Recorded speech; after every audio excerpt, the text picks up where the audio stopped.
Le petit poucet. Conte de Perrault.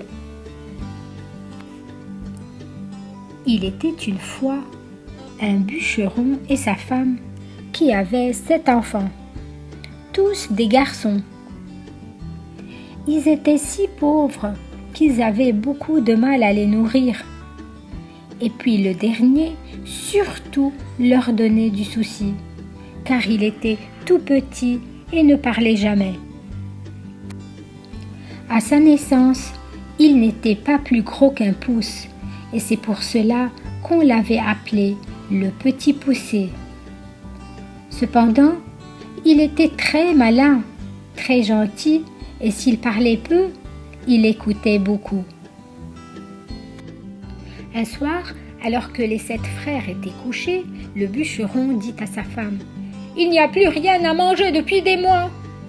Si nous ne voulons pas voir nos enfants mourir de faim devant nos yeux, il faut les perdre dans la forêt. » La femme protesta, s'indigna, mais à la fin, elle accepta. Or, le petit poucet, qui s'était caché sous le fauteuil de son père, avait tout entendu. Le lendemain, de bon matin, il alla au bord du ruisseau et ramassa des cailloux blancs qu'il fourra dans ses poches. Puis il entra à la maison. Les parents emmenèrent les enfants dans une forêt épaisse et sombre. Le bûcheron se mit à couper du bois. Puis soudain, alors que les 7 frères étaient occupés à travailler, il s'enfuit avec sa femme. En se voyant seul, les enfants se mirent à pleurer. Mais le petit poucet suivit les cailloux blancs qu'il avait semés sur le chemin et il ramena ses frères chez eux. Le père et la mère furent très heureux de les revoir, d'autant plus que le seigneur du village leur avait envoyé de l'argent et qu'à présent, ils avaient de quoi nourrir toute la famille. Mais la joie dura tant que l'argent dura. Bientôt la misère revint et les parents décidèrent à nouveau de perdre leurs enfants. Ils en parlèrent tout doucement en chuchotant, mais cela n'empêcha pas le petit poucet de les entendre. Le lendemain matin, il se leva pour aller ramasser ses petits cailloux. La porte était fermée. Qu'allait-il faire? Il était en train de réfléchir quand sa mère lui donna un morceau de pain qu'il fourra dans sa poche. Il eut une idée. Au lieu des petits cailloux, se dit-il, je vais jeter sur le chemin des miettes de pain. Les parents entraînèrent les enfants dans l'endroit le plus obscur de la forêt, puis ils s'enfuirent. Le petit poucet pensait pouvoir retrouver son chemin comme la première fois, mais les miettes avaient disparu. Les oiseaux étaient venus qui avaient tout mangé. Les enfants se mirent en route, et plus ils marchaient, plus ils se perdaient. La nuit vint. Alors le petit poucet grimpa en haut d'un arbre, et il vit une petite lueur qui ressemblait à une chandelle. En suivant cette lumière, les enfants arrivèrent devant une maison. Ils frappèrent à la porte et une femme vint leur ouvrir. « Bonjour, madame, » dit le petit poucet. « Nous sommes perdus dans la forêt. Pouvez-vous nous prendre chez vous ?»« Oh, mes pauvres enfants, vous ne savez pas où vous êtes. C'est ici la maison d'un ogre qui mange les petits-enfants. »« Mes enfants, entrez quand même, je vous cacherai jusqu'à demain. » À peine les enfants étaient-ils entrés qu'on frappa de grands coups à la porte. L'ogre était de retour. « Vite !» La femme cacha les 7 frères sous le lit et alla ouvrir. Aussitôt l'ogre se mit à table.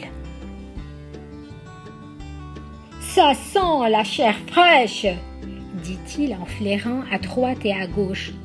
Puis il alla droit vers le lit et il tira les 7 frères un à un. Il pointait déjà son grand couteau sur l'un des enfants quand sa femme s'approcha et lui dit « Que veux-tu faire à l'heure qu'il est? N'auras-tu pas assez de temps demain? Et puis tu as encore tellement de viande. » L'ogre approuva et la femme conduisait les 7 frères dans une chambre où il y avait 2 grands lits. Le premier était occupé par les 7 filles de l'ogre, le deuxième leur était destiné. En entrant, le petit poussé avait remarqué que les filles de l'ogre portaient toute une couronne d'or sur la tête. Cela lui donna une idée. « L'ogre peut toujours changer d'avis et décider de nous manger, » se dit-il.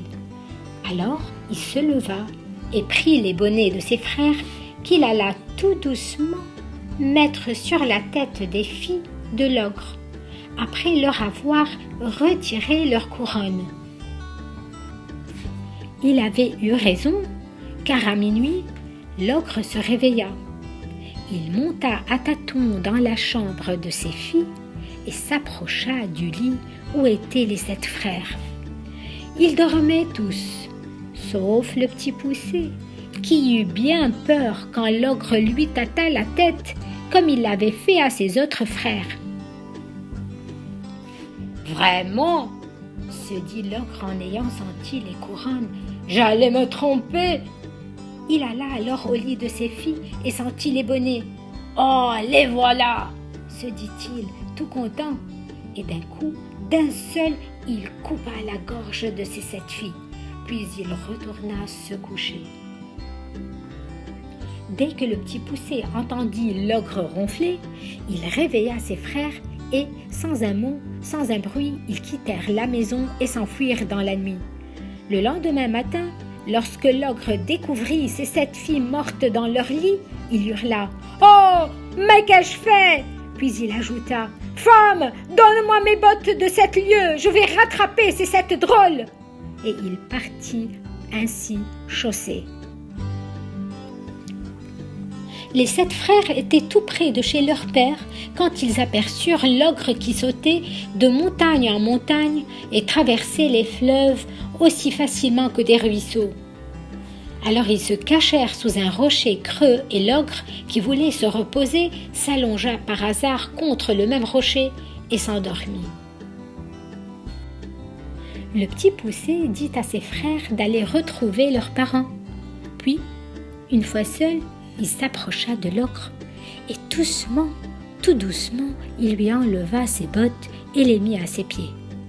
Et comme elles étaient magiques, les grandes bottes de l'ogre s'adaptèrent parfaitement aux petits pieds du petit poussé. Ainsi chaussé des bottes de 7 lieues, il se présenta devant le roi qui l'engagea comme messager. En exerçant ce métier, le petit poussé gagna beaucoup d'argent.